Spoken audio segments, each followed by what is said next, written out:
Welcome to the Deep Dive. Today we're diving into a condition that affects thousands of newborns every year, spina bifida. We've gotten some really interesting medical journal articles and personal stories from you guys, so we're going to try to break it all down and, really try to understand how complex this condition is and the challenges it presents. And of course, we're going to talk about how orthotic treatment can help.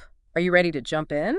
Ready when you are. Yeah. And yeah, it's definitely not a simple topic. Spina bifida is really a whole spectrum of different spinal abnormalities, and the impact can vary a lot depending on how severe the defect is and where it's located on the spine. Okay, so you're saying spina bifida isn't just one thing. Exactly. It all starts very early in development Yeah. when a baby's still in the womb.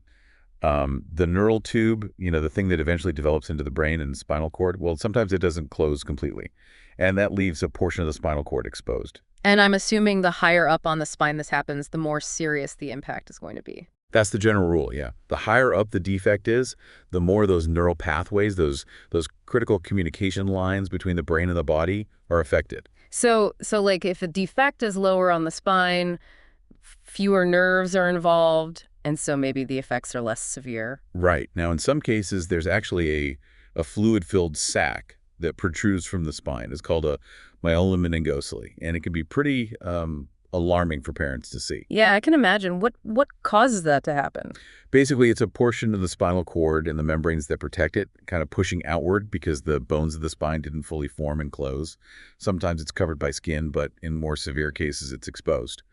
And that requires surgery to protect the spinal cord. That sounds pretty intense. So surgery early on, and then what? What are like the biggest challenges that kids born with spina bifida face? It really varies a lot, but one of the most common and significant challenges is paralysis and loss of sensation below the level of the spinal defect. Imagine the brain trying to send signals to your legs to move, but those signals get disrupted because of the spinal cord abnormality. So help me understand what actually happens in the body when those signals get interrupted. What's going on, like, physiologically?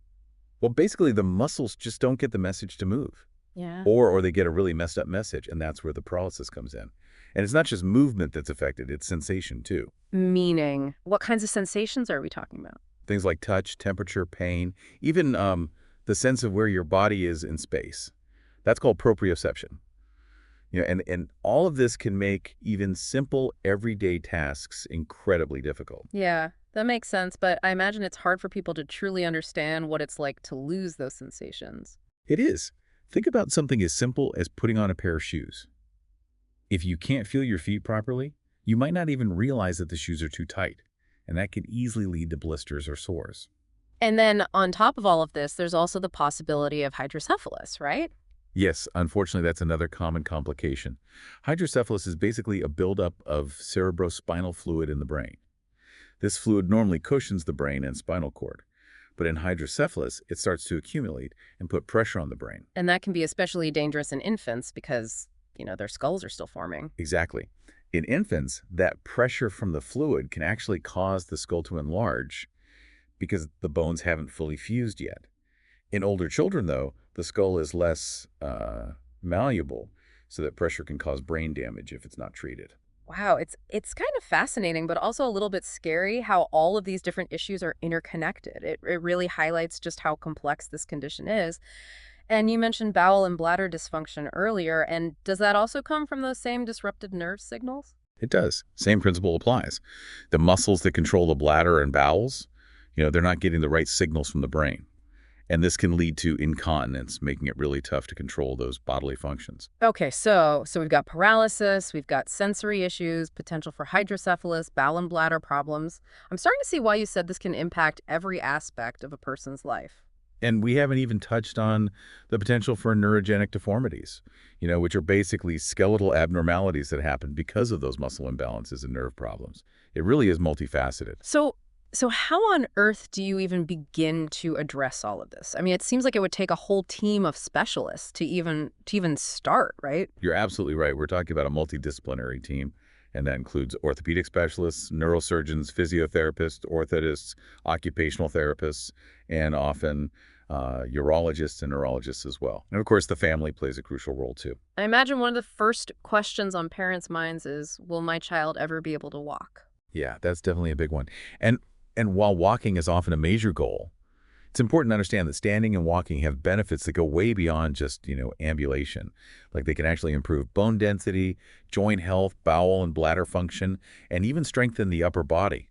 So it's not just about taking steps, it's like it's about the impact on the entire body. I hadn't thought of it that way. Yeah, it's all connected. And even if independent walking isn't possible, there are often ways to help children experience those benefits of standing and weight bearing through specialized equipment and therapies. Before we get into the specifics of orthotic treatment, I'm curious about the emotional side of things. What kind of psychological impact does this condition have on both the individual and their family?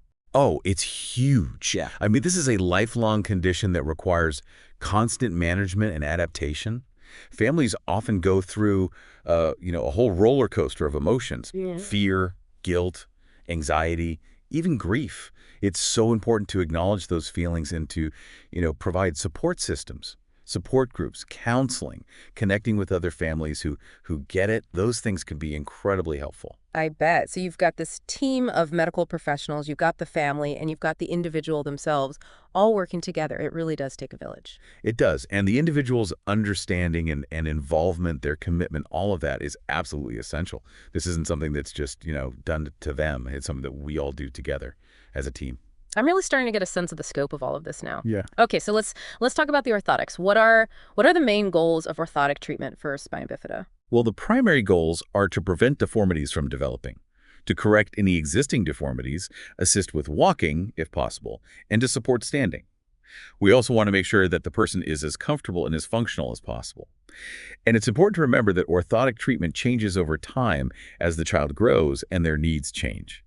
Okay, hold on a second. Before we go any further, I think we need to clarify something for our listeners. You keep using the word orthotics, but we haven't really defined what that means. Can you break that down for us? You're right. Sorry about that. So orthotics in this context refers to these supportive devices that are custom made to address musculoskeletal issues. Think of like braces and splints, but way more sophisticated. They're designed to control, to correct, or to compensate for a whole range of problems, from foot deformities to spinal curvatures. So in the case of spina bifida, are these orthotics specifically designed to support the limbs and the spine, helping to improve mobility, prevent further deformities, enhance overall function? Exactly. And they come in a wide variety of shapes and sizes, from ankle-foot orthoses, which are called AFOs, to knee-ankle-foot orthoses, or KFOFOs, all the way up to spinal orthoses, which are basically braces for the trunk. The specific orthotic that we choose really depends on a lot of factors, including, the level of the spinal defect, the person's age, their muscle strength, and their specific goals. Okay, that's a good overview. So with that in mind, what are the main factors that influence whether or not a child with spina bifida will be able to walk? It's a really complex equation. Yeah. And there's no way to know for sure. But some of the key factors include the level of paralysis, how much muscle strength and range of motion they have, whether there's any spasticity or muscle stiffness present, and the presence or absence of contractures, those muscle shortenings we talked about. And of course, the design and the fabrication of the orthotic play a role too, right? Like a well-made orthotic that fits properly can make a huge difference. Absolutely. And we can't forget about the child's motivation and the level of support they get from their family. It really is a team effort. Speaking of challenges, I'm guessing that sensation and circulation issues play a big role here too, right? Can you explain how those issues can impact orthotic treatment? They're a really critical consideration. Because of the nerve damage, a lot of people with spina bifida have reduced sensation in their legs and feet. They might not feel pressure or pain as easily, which can be dangerous. So if an orthotic is rubbing or causing a pressure sore, they might not even realize it. Exactly. And because circulation can also be impaired, those sores can heal really slowly. That's why we have to be super vigilant about checking for skin breakdown and making sure that the orthotics fit properly. So this is where that collaborative team approach is really essential, right? You need the expertise of the orthotist, the physical therapist, the doctor, and the family all working together to make sure that the orthotic is actually doing its job but isn't causing any harm. You got it. It's a constant process of monitoring, adjusting, and communicating. Sounds like a delicate balancing act. It is.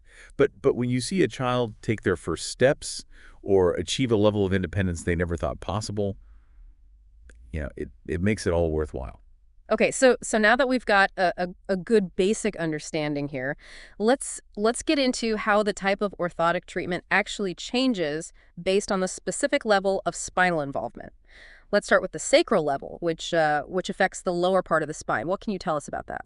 Right. So with a sacral level defect, we're looking at the area from S2 to S5 on the spine. There might be some weakness in the calf muscles, the hamstrings, and the glutes, but those muscles are still, functioning to some degree. So how does that actually translate into the types of foot deformities that you might see at this level? Well, because some muscles might be weaker than others, you often see deformities like pes cavus, where the foot has a really high arch, or pes valgus, where the foot kind of turns outward. Interesting. So the types of deformities really depend on which specific muscles are affected. Exactly. And that's why a really thorough assessment is so important. We need to understand which muscles are weak, which muscles are strong, and how those imbalances are affecting the alignment of the foot and the leg. And this is where the role of the orthotist comes in, right? They're the ones who actually design and make those custom orthotics. Exactly. And they're kind of like artists in a way. They take all of this information, the muscle strength, the range of motion, the alignment issues, and they craft these incredible devices that can really make a world of difference. Okay, so let's talk about those devices. What kind of orthotics are typically used for sacral level spina bifida? At this level, AFOs, or ankle foot orthoses, are usually the go-to choice. They help to stabilize the foot and correct those deformities. So AFOs are basically like braces that support the ankle and the foot? That's it. Think of it like a supportive shell that guides the foot into a more natural position. Okay, that makes sense. But I'm guessing it's not always as simple as just, slapping on an AFO and calling it a day, right? Yeah, you're right. Sometimes we need to make some modifications. For example, if the foot or leg tends to rotate inward or outward during walking, we might add derotation straps or cables to help control that rotation, to promote a more stable gait. So it's all about customization, right? Finding the right balance between support and making sure it's actually practical. Exactly. We want to provide the right amount of support without making the brace so big or cumbersome that it makes it harder for the child to move around. Okay, so we've covered sacral level spina bifida. What happens as we move up the spine to the lumbosacral level, L5 to S1? How do things change there? Well, that's where we start to see more involvement of the hip muscles. And this can lead to hip dislocations or contractures, which is where the muscles get tight and restrict movement. So the orthotic needs become even more complex. They do. AFOs are still important to stabilize the foot, but they might need to be hinged to allow for a smoother gait. And sometimes we even need to add bracing to address those hip issues as well. Okay, so let's keep moving up the spine. What about the lower lumbar region around L4? What new challenges do we run into there? Well, this is where we see the quadriceps, those big muscles at the front of the thigh, becoming very strong because they're not being opposed by the weaker hamstring muscles. And this can lead to knee hyperextension, where the knee kind of locks backwards. Ouch, that doesn't sound very comfortable. And what about the feet? What's happening with the feet at this level? Well, the tibialis anterior muscle can cause the foot to pull upward into a calcaneus deformity. That's where the heel doesn't touch the ground. And then because of those muscle imbalances around the hip can dislocate or develop contractures. So we're talking about issues at the hip, the naw, and the foot. What kind of orthotic can even address all of that? At this level, we often use CAFOs, or knee ankle foot orthoses, and those provide support and control at all three joints, helping to maintain proper alignment and make movement easier. KAFOs, those sound pretty heavy duty. They can be, yeah. But modern materials have made them much lighter and more comfortable than they used to be. And remember, we always try to find the least restrictive option that still provides the support that's needed. Okay, I think I'm starting to see the pattern here. The higher up the spine we go, the more complex the orthotic needs become. Yeah. So what about people with thoracic level spina bifida, T12 or above? What are the challenges there? Well, that's where things get really challenging. Thoracic level spina bifida affects more muscles, including the abdominal muscles, which are really important for trunk stability. And in addition to the deformities that we've already talked about, you might also see spinal deformities like kyphosis, which is a rounding of the upper back, or scoliosis, which is a sideways curvature of the spine, or even lordoscoliosis, which is a combination of both. Wow. So we're talking about orthotic needs that go way beyond just the legs and feet at this point. Exactly. So spinal orthoses, like, braces, might be needed to support the trunk and manage those spinal curves. And because of the significant muscle weakness and the energy it takes to walk, wheelchairs often become the main way to get around. It's amazing how orthotic management has to be so individualized. It changes depending on the level of the defect and the child's age. It's like a constantly evolving puzzle. It really is. Yeah. And that's why having a really skilled and collaborative team is absolutely crucial. Okay, so now that we've got a good grasp of the different levels of spina bifida and the challenges that come with each level, how does orthotic management actually progress as a child grows? Like what might that look like over time? It's a really dynamic process, Mm. and it changes as the child develops and reaches different milestones. So in the very early stages, around 1 to 1.5 years old, we often start with things like bucket seats and caster carts. Those sound familiar. Aren't those more for like babies who are developing typically? What's the point of using them for children with spina bifida? These serve a slightly different purpose here. For these children, it's about promoting early mobility, encouraging them to interact with their environment and helping them develop head control and sitting balance. So it's about like building that foundation for movement, even if they're not ready to walk yet. Exactly. It's about giving them opportunities to explore and engage with the world around them, which is really important for their cognitive and social development as well. Okay, so what comes after the bucket seats and the caster carts? As the child gets a bit older, between 1 and 3 years old, we might introduce standing frames with AFOs. So now we're starting to incorporate those AFOs that we talked about earlier. Right. So the standing frames help to support the child's weight while allowing them to experience, the sensation of being upright and bearing weight through their legs. And this can be a really big step forward in terms of promoting bone and joint development, as well as strengthening their muscles. It's amazing how these interventions can really shape those early developmental milestones. So what comes next? Once the child reaches preschool age, around 4 years and up, we might start using parapodiums, which are basically walking frames with AFOs or KFOs attached. Pair podiums. Those sound pretty high tech. They can be quite sophisticated, but the basic idea is to provide a support and stability while allowing the child to practice walking.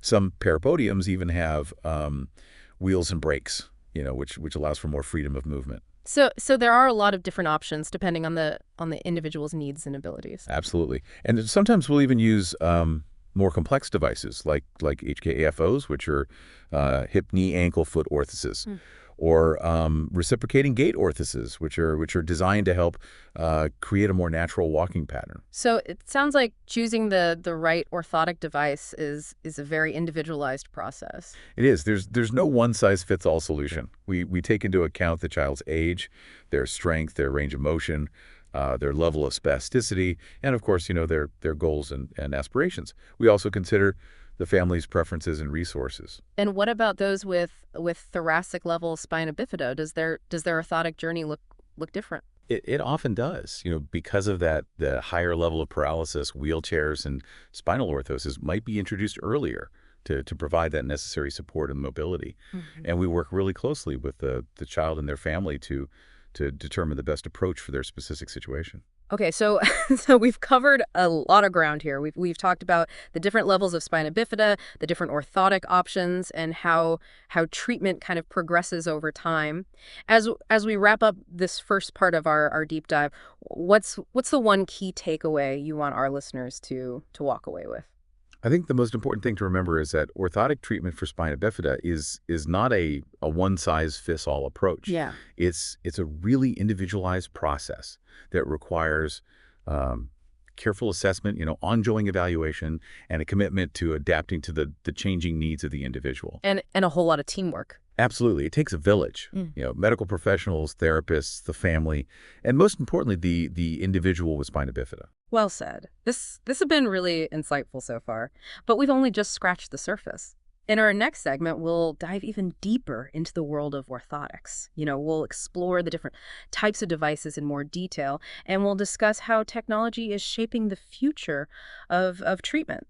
Stay tuned for part 2 of our deep dive. Welcome back. It's great to have more time to explore orthotics for spina bifida. It's a really fascinating field. Yeah, it really is. In the last segment, we talked about how choosing the right orthotic device is all about, finding that perfect fit for each person's needs. And those needs can change a lot depending on the level of spinal defect. That's right. And there's a lot to think about, like the materials, the design, how adjustable it is, and of course, how it actually feels for the person who's wearing it. Okay, so let's talk about some of those specifics. You mentioned AFOs earlier. Can Yeah. you kind of walk us through the different types of AFOs and how they're used for spina bifida? Sure. So AFOs, as we discussed, stands for ankle-foot orthoses. And they're probably the most common type of orthotic that we prescribe for people with spina bifida, especially those with, sacral and lumbosacral level defects. And those are primarily designed to support the foot and ankle, right? Yeah, that's their main function.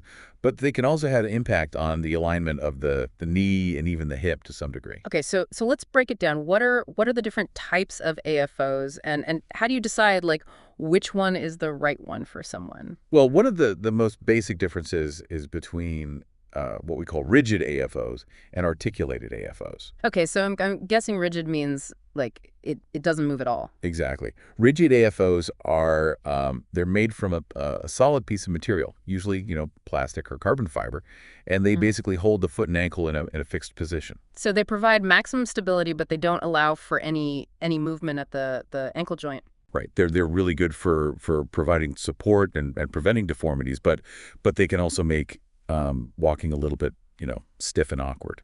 So that's where articulated AFOs come in. Exactly. So articulated AFOs actually have a hinge at the ankle joint, and that allows for some degree of movement, which makes walking feel more natural and it's more energy efficient.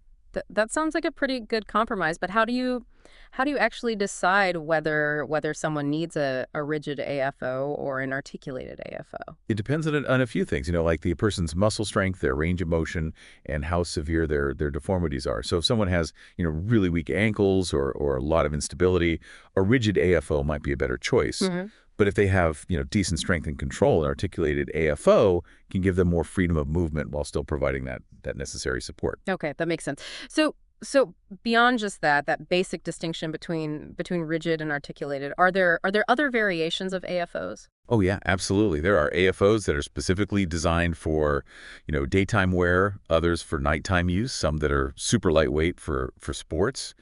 And there are even AFOs that can be adjusted to, accommodate growth. Wow, it's amazing how much variety there is. So with all these options, how do you make sure that someone actually gets the AFO that's really perfect for their needs? Well, it all starts with a really thorough assessment. So we watch how the person walks, we assess their muscle strength, their range of motion, we take measurements of their legs and feet, and we talk to them about, what their goals are, what their lifestyle is like. So it's not just about taking physical measurements, it's about understanding the person, the whole person. Exactly. We want to create an orthotic that not only meets their physical needs, but also, fits into their life. Okay, and then what happens after the evaluation? So then the orthotist will usually take a mold of the person's leg and foot, depending on what type of orthotic we're making.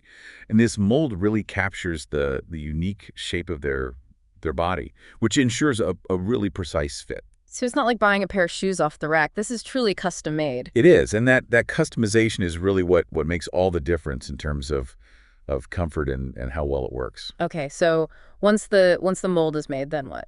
Then the orthotist will use that mold to actually make the orthotic. This might involve, shaping plastic or carbon fiber, adding hinges and straps, and making any adjustments that are needed. And then comes the fitting, right? Right. So the person comes back in to try on the orthotic, and we make sure that it fits properly, that it feels comfortable. We'll also, teach them how to put it on and take it off, and we'll work with them to come up with a wearing schedule. So it's not just about handing them the orthotic and sending them on their way. There's a lot of education and support involved. Absolutely. We really want to give them the tools to to use the orthotic effectively and to feel confident in their ability to manage it. Okay, so let's say someone gets their orthotic and they're all set. Is that the end of the story? Not at all. Orthotic treatment it's an ongoing process. Yeah. As the individual grows, their needs change. And the orthotic might need to be, adjusted or even replaced. We also schedule, regular follow-up appointments to check on their progress, see how the fit is, and make any changes that might be needed. So it's a real partnership between the individual, their family, and the orthotic team. Exactly. We all work together to make sure that the orthotic is doing what it's supposed to do and helping them reach their goals. This has been really insightful. I feel like I've learned so much already, but I know we have more to cover, right? So in the next segment, we're going to talk about some of the really cutting-edge advancements in orthotic technology, and we'll explore how those advancements are changing the future of treatment for people with spina bifida. Join us for part 3 of the deep dive. Welcome back to the Deep Dive. We spent the last 2 segments really digging into, the ins and outs of spina bifida and how important orthotics are in treatment. But as you said, this is a field that's always changing. So in this last segment, let's focus on the future. What's on the horizon for orthotic treatment? What advancements are you most excited about? Well, there's a lot to be excited about. We're seeing amazing progress in materials science and 3D printing, in robotics, even in our understanding of the nervous system. Okay, let's break it down. What are some of the specific advancements that could really change things for people with spina bifida? One area that's really taking off is the use of lighter and more durable materials, like carbon fiber composites, for example. These materials can be used to make orthotics that are incredibly strong and supportive, but they're also lightweight and comfortable to wear. Yeah, that makes a big difference, especially for kids who are already dealing with, mobility challenges. Well, absolutely. Yeah. And we're not just talking about reducing weight. These new materials also offer, more flexibility and adjustability. Yeah. So we can create orthotics that can actually adapt to the person's needs over time. So less bulky, more comfortable, more adaptable. What's not to love? Right. And then there's 3D printing, which is totally changing the way we design and make orthotics. Okay, I've heard a lot about 3D printing, but I'm not sure I totally understand how it applies to orthotics. Can you explain that a little bit? Sure. So 3D printing basically allows us to create these super customized orthotics that are perfectly tailored to the individual's anatomy. So instead of taking a physical mold of someone's leg, you can create a digital model and print the orthotic directly. That's it. And it's not only faster and more precise, it also opens up a ton of design possibilities. We can create orthotics with really intricate geometries. We can build in sensors. We can even personalize the aesthetics. So you could have an AFO that matches your favorite superhero or has a cool pattern on it. Exactly. And it might seem like a small thing, but for a kid who has to wear an orthotic every day, those little personal touches can make a really big difference in how they feel about it. Yeah. In terms of self-esteem and accepting it. Yeah. Yeah, I can see that. Okay, so we've got lighter materials, we've got 3D printing. You mentioned robotics too. What's happening in that area? Robotics is where things get really, really futuristic. Researchers are actually developing powered exoskeletons that can help people walk. Like something out of a science fiction movie. I know it does. It does sound like that, doesn't it? But these devices are getting more and more advanced all the time. They use sensors and motors to actually detect the person's movements and provide assistance right where it's needed. So someone who maybe can't walk independently could wear one of these exoskeletons and actually be able to take steps. That's the idea. And while the technology is still pretty new, the potential is huge. Yeah, I can imagine. What about the brain-computer interface? That's been getting a lot of attention lately. That's another area with just amazing potential. Imagine bypassing damaged nerves completely and using brain signals to directly control prosthetic limbs or even stimulate muscles. Wow, that sounds like something straight out of science fiction. Is that even really possible? Well, the research is still very early. But there have been some really incredible breakthroughs. Scientists have actually implanted electrodes in the brains of paralyzed individuals. And those individuals were able to control robotic arms just by thinking about it. That's incredible. So theoretically, you could have someone with spina bifida using their brain to control an exoskeleton that lets them walk. That's the ultimate goal. Yeah. And while there are, still a lot of challenges to overcome, the possibilities are really inspiring. It sounds like we're really on the verge of a whole new era of orthotic treatment. Hmm. What are you personally most excited about in terms of what the future holds?